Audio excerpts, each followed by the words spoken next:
पहले वो मंत्री पद के लिए आए थे मेरे पास, हमने मना कर दिया। उसके बाद फिर वो बोले कि मैं लोकसभा का चुनाव लड़ूंगा। मेरे घर पे आए वो लोकसभा के टिकट मांगने के लिए। तो पार्टी ने अब निर्णय लिया कि भाई जो भी सिटिंग एमएलए हैं उनको एमपी के लिए टिकट नहीं देंगे। ऐसी कोई बात ही नहीं हुई कि लोकसभा का विषय या लोकसभा की टिकट की बात थी। और अगर अरविंद भाई ने ऐसा स्टेटमेंट दिया है तो ये बहुत दुर्भाग्यपूर्ण है। अगर अरविंद भाई ने ऐसा स्टेटमेंट दिया है तो उनसे बड़ा मेरे ख्याल से कोई झूठ बोलने वाला इंसान नहीं हो सकता है, क्योंकि भगवान को साक्षी मानकर उनको कसम खानी होगी अगर इस बात को, अगर उन्होंने अपने मुंह से कहा है कि मैंने कभी उनसे जाके ये बोला होगा मुझे आप लोकसभा टिकट दे दीजिए। अब लोगों को मेरे पास अपनी ग्रीवेंस। ये है आम आदमी पार्टी में मचा ताजा घमासान। सरकार गठन के वक्त ही पार्टी से नाराजगी दिखा चुके पार्टी के विधायक बिन्नी ने एक बार फिर से बगावती तेवर अपना लिए हैं। पूर्वी दिल्ली के लक्ष्मीनगर से आपके विधायक बिन्नी ने सरकार के कामकाज पर सवाल खड़े करते हुए कहा है कि वो जनता से किए गए वादों को पूरा नहीं कर पा रही है। विषय नाराजगी का नहीं है, विषय है मुद्दों का। जिस मुद्दों के आधार पे आम आदमी पार्टी ने चुनाव लड़ा, उनके कथनी और करनी में फर्क आ गया है, इफ एंड बट आ गया। उसके लिए हम कल सुबह एक प्रेस कॉन्फ्रेंस कर रहे हैं। आप सब लोगों से अनुरोध है, आप आइएगा, देश की जनता को और दिल्ली की जनता को जागरूक कीजिए। बिन्नी की बगावत से सत्ते में आई आम आदमी पार्टी अब उन्हें मनाने के मूड में नहीं दिख रही है।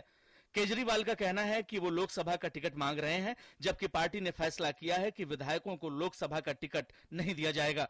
केजरीवाल ने इस बात से इनकार किया कि उन्होंने पार्टी की मीटिंग में कोई समस्याएं उठाई हैं। पार्टी में बगावत यहीं नहीं थमी। एक और नेता टीना शर्मा ने भी पार्टी और सरकार के कामकाज पर सवाल खड़े किए हैं। और मुझे लगता है कि अभी देखिए, जैसे हमारी मेंबरशिप ड्राइव चल रही है, अब इलेक्शन शुरू हो गए हैं, तो मुझे उम्मीद थी कि मैं इस इलेक्शन में काम करूंगी और जो मेरा एक्सपीरियंस है उसको कहीं ना कहीं महिलाओं के इशू के लिए हम फाइट करेंगे और पार्टी हमें सपोर्ट करेगी। पर बिना इश्यूज को एड्रेस किए हम दूसरे पहलू पे जा रहे हैं, जो कि मुझे थोड़ा सा शॉकिंग लग रहा है। और मुझे ये लग रहा है कि जिन लोगों के वोट बैंक पे हम यहाँ तक पहुंचे उनके साथ जस्टिफाइड नहीं है ये। आप में बगावत से विरोधियों को आप पर हमला करने का मौका मिल गया। किसी को समझ नहीं आ रहा दिल्ली में। वही बिन्नी जिसके लिए केजरीवाल जी जब पहले वो नाराज हुए थे तो उन्होंने कहा था वो मंत्री पद नहीं मांग रहे थे, वो कुछ किसी तरीके से नाराज ही नहीं थे। और अब वो ये कह रहे हैं कि वो मेंबर ऑफ पार्लियामेंट का टिकट मांग रहे थे। अब मुझे समझ नहीं आ रहा क्या उनकी पार्टी में चल रहा है, कौन सच बोलता है, कौन झूठ बोलता है। आम आदमी पार्टी के विधायक का जो बयान हम सामने देख रहे हैं, वैसे तो वो उनका आंतरिक मामला है, उनके आपस के झगड़े हैं, किंतु कल को अगर ये सरकार को गड़बड़ होती है या गिरती है तो इनकी अंतर्कलह के कारण ही उसके ऊपर आंच आएगी जी, जिसको ये कांग्रेस के साथ मिलकर चला रहे हैं जी। सरकार बनने के बाद से ही आम आदमी पार्टी के नेता और मंत्री लगातार विवादों में हैं। बिन्नी ने कैबिनेट में जगह नहीं मिलने पर पहले भी बगावत कर दी थी और प्रेस कॉन्फ्रेंस कर खुलासे की बात कही थी।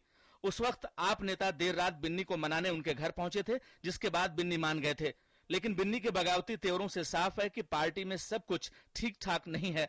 ऐसे समय में जब दिल्ली की जनता को सरकार से तमाम उम्मीदें हैं, आंतरिक झगड़े का असर न केवल सरकार के कामकाज पर पड़ सकता है, बल्कि आम आदमी पार्टी की छवि भी प्रभावित होगी। Bureau report, DD news.